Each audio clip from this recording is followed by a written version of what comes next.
Krak Shalo, South Hangkhorni Health and Family Welfare ni Luwaija Mungbai, Mulana Abdul Kalam Hazir Committee Hall Nogo, World No Tobacco Day Palaijakha, Omoni Logiwo Menstrual Hygiene Debo Palaijakha, Dr. Jagodish Nomoni Yakbai Chati Kathar Muchengai, Pandano Chengi Rekha, Te O Pandao Manjak Phaga, Tobacco Nobel ni Shebo Klainai, Dr. Olok Das, Te Asha Bedegobo Shebo Klainai Rok, Te Amchani Lukurok no Karibo, Shakam Bedego Shamung Klai Tonai Rokbo, O Pandao Phai Manjak Phaga.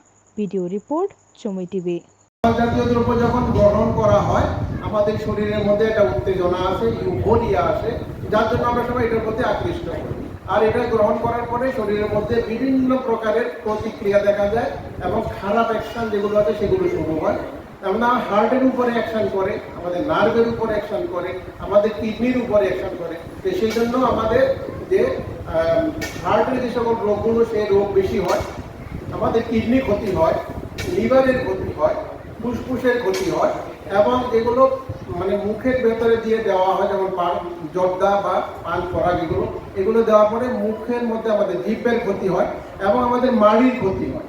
এবং আমরা ইদানিংকালে আমরা দেখতে পাচ্ছি, আমরা যখন screen করি যে মুখগহ্বরের যে ক্যান্সার এটা সবচেয়ে বেশি দেখা যাচ্ছে এবং তার প্রধান কারণ হলো এই যে তামাক জাতীয় দ্রব্য ব্যবহার করা। সেই জন্যই আমরা এই জন্য ওই ভদ্র মহিলা মনে মনে চিন্তা করলেন যে গভর্নমেন্ট অফ ইন্ডিয়া বলছে যে আমাদের সারা দেশের মধ্যে যে 130 কোটি লোক যদি আমরা থাকি তাহলে 50 কোটি লোক তো আছে যারা মহিলা, যাদের নিয়মিত ঋতুস্রাব হয়, তাহলে তাদের স্বাস্থ্য কে দেখবে? এবং এদের মধ্যে তাহলে 50 কোটি লোকের মধ্যে যদি আমি ধরে নিই 1 কোটি লোকেরও যদি এরকম এই যে অস্বাস্থ্যকর পরিবেশের জন্য তাদের এই যৌন রোগের বিভিন্ন সমস্যাগুলো আসে, তাহলে তাদের চিকিৎসা করতে গেলে আমাদের কতগুলো হসপিটাল দরকার। 1 কোটি লোককে যদি রাখতে হয় কত ডাক্তারের দরকার, কত স্বাস্থ্যকর্মীর দরকার, কত ঔষধের দরকার, কত হসপিটালের দরকার এবং কত অ্যাম্বুলেন্সের দরকার হবে। তো এইগুলোকে সবগুলোকে আমরা কমাতে পারি একমাত্র যদি আমরা এই স্যানিটারি ন্যাপকিন সুন্দরভাবে নিয়মগতভাবে এবং আমরা যদি প্রয়োজনীয় সময় ব্যবহার করতে পারি এবং আমাদের ঋতুস্রাবের সময় যে সমস্যাগুলো হয় সেগুলোর সময় আমরা যাতে আমাদের স্বাস্থ্যসম্মত যে পদ্ধতি আছে সেই পদ্ধতিগুলো যদি আমরা ব্যবহার করতে পারি। প্রাথমিকভাবে সেই প্রয়াসে নেমেছি এবং তার সাথে আমরা কাজ করছি হলো ফোকাস গ্রুপ ডিসকাশন নিয়ে। যারা অলরেডি তামাক গ্রহণ করছেন, তামাক সাথে যুক্ত হয়ে গেছেন, জড়িত হয়ে গেছেন বিভিন্ন শ্রেণীর মানুষ, ওনাদেরকে আমরা বেছে নিয়ে ওনাদের সাথে আমরা কথাবার্তা বলছি। ব্লক লেভেল কমিটি হোক বা আমাদের পিএসসি লেভেল কমিটি হোক, সেই কমিটিরা গিয়ে কথা বলছে।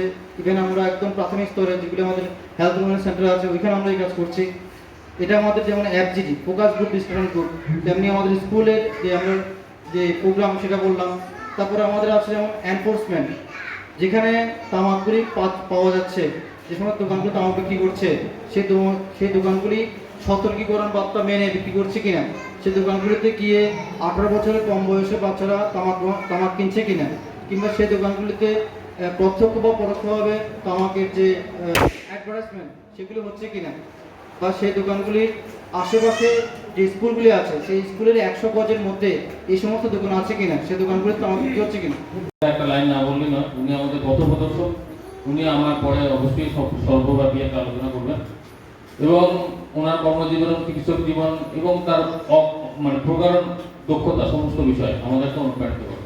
তো আমি চেষ্টা করবো আমাদের এই যে আরকেএসকে রাষ্ট্রীয় কিশোরী স্বাস্থ্য কার্যক্রম, এই প্রোগ্রামটাকে মানুষের কাছে যাতে বোঝা যায়, মানুষ যাতে বুঝতে পারে, তোমরা যাতে বুঝতে পারো। আমি তুমি করেই বলছি যে ম্যাক্সিমামই বয়স কম এবং আশা রাখি মধ্যেও যাতে বোধগম্য হয়, আমি চেষ্টা করবো আমার আলোচনার মধ্যে সেগুলোকে আনা।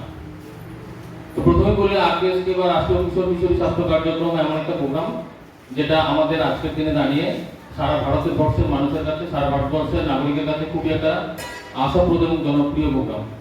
কিন্তু দুর্ভাগ্যের বিষয় এমনই যে আমি যখন এখানে জিজ্ঞাসা করি যে আমরা প্রত্যেকটা স্কুলের যেমন ভ্যাকসিনেশন করি, যে আমি শুধু একটা কোশ্চেন সবাইকে করবো, যারা যারা এখানে আছে ম্যাক্সিমাম স্কুল মানে স্কুলে পড়ে, তো সবাই হাত তুলে আমরা জানো যে কারা কারা কোভিড ভ্যাকসিন নিয়েছে 12 থেকে 14 বছর।